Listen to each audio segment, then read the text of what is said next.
एक बार बाके बिहारी को अपने मन की बात कह के देखो। बात पूरी ना हो तो तब कहना। आप अपनी कही बात भूल सकते हैं, लेकिन ठाकुर आपके मन की बात कभी नहीं भूलते। एक अद्भुत प्रसंग आज आपको सुनाता हूं, बड़े ध्यान से सुनिएगा। हरे कृष्ण दोस्तों, मैं हूं अनुज शर्मा। बीकानेर में रहती थी एक ठाकुर जी की भक्त। अत्यंत प्रेम था ठाकुर जी से। ब्रिज के बारे में सुन रही थी, पढ़ रही थी। कहीं से पता लगा कि हरियाली तीज के दिन ठाकुर जी स्वर्ण हिंडोले में बैठते हैं।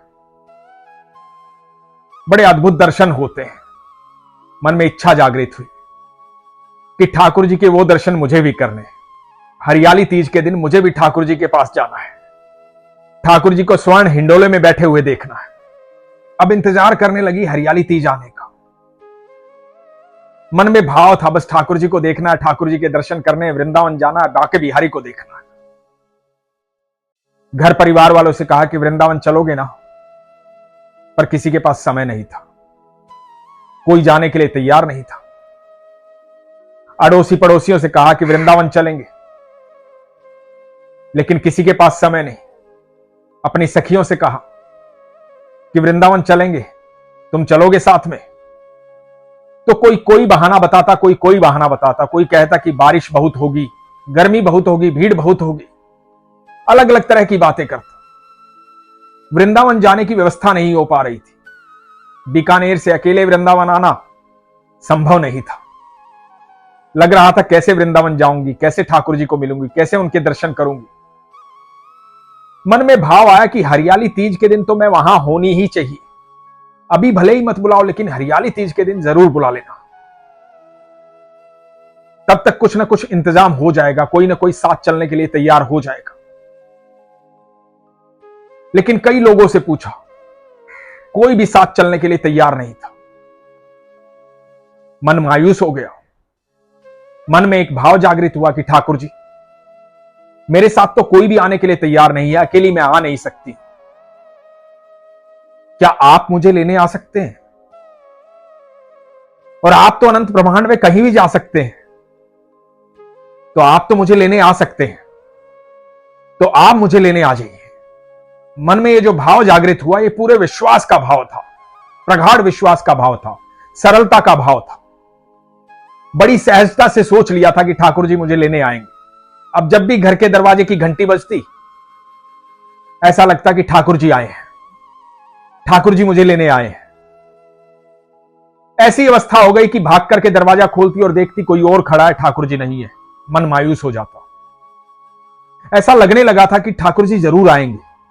हर बार जब भी दरवाजे की घंटी बजती, उतनी तीव्रता के साथ दरवाजे की तरफ भागती, ये सोच करके ठाकुर जी आए हैं, दरवाजे पर खड़े। फिर कोई और मिलता तो मन में भाव आता कि ऐसा कैसे हो सकता है। ठाकुर जी कोई इंसान थोड़ी है, ऐसे दरवाजे पर आएंगे, घंटी बजाएंगे। मन के भाव किसी को बता नहीं पाती, क्योंकि जिसको भी मन के भाव बताती, वो समझाने लगता। वो कहता है ऐसा थोड़ी होता है, भगवान है, वो इंसान थोड़ी है, ऐसे थोड़ी तुम्हारे कहने से वो लेने आ जाएंगे। मन की दशा ऐसी हो गई कि दिन रात सुबह शाम ठाकुर जी से बातें करने लगी। बीमार हो गई, बुखार चढ़ गया, बीपी बढ़ गया, अवस्था लगातार खराब हो रही थी।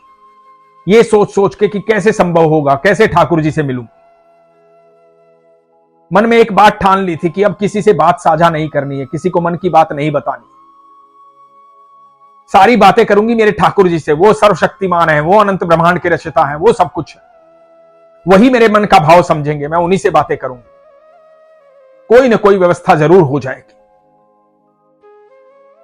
दिन रात यही सोचती रहती। एक सुबह हुआ यूं,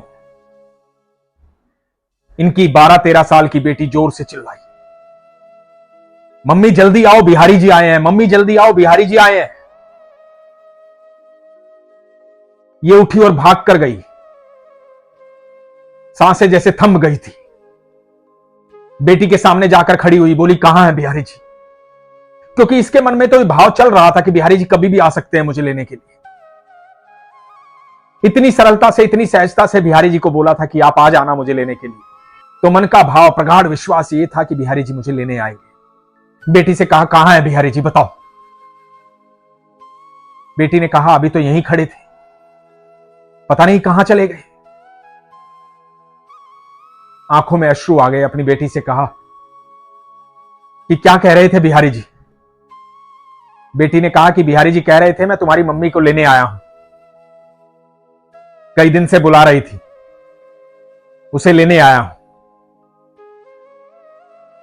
अपनी बेटी से पूछा कि कैसे लग रहे थे मेरे बिहारी जी। बेटी ने बिहारी जी को कभी नहीं देखा था, कभी वृंदावन नहीं गई थी, कभी ठाकुर जी के दर्शन नहीं किए थे।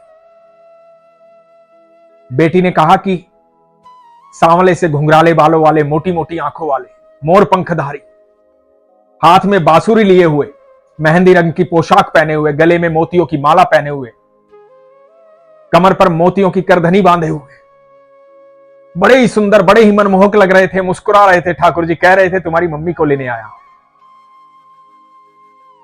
ये बात सुनकर के ये महिला बहुत रोई, सांसें थम गई थी, शरीर में सिरहन थी। अनुभव कर रही थी कि मेरे बिहारी जी आए थे मुझे लेने के लिए, पर मुझे दिखाई नहीं दिए।